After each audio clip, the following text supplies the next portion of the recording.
देखेंगे जिन लोगों के कान में आवाज आती है, घंटियों की आवाज आती है, सनसनाहट की आवाज आती है, ऐसा लगता है जैसे चिल्ला रहा हो, या सोते समय सो नहीं पाते, आपको दिक्कत होती है, उसके लिए मैं ट्रीटमेंट करूंगा, आप देख सकते हैं।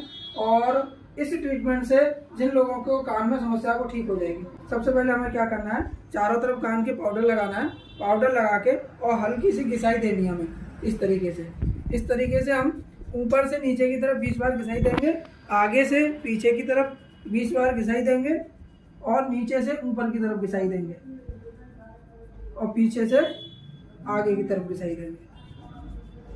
चारों तरफ क्लॉकवाइज करना है, इस तरीके से क्लॉकवाइज करेंगे। क्लॉकवाइज करके हल्का सा ऊपर नीचे चारों तरफ इसको घुमा देना है उंगली को कान में, और इस तरीके से छोड़ देना है।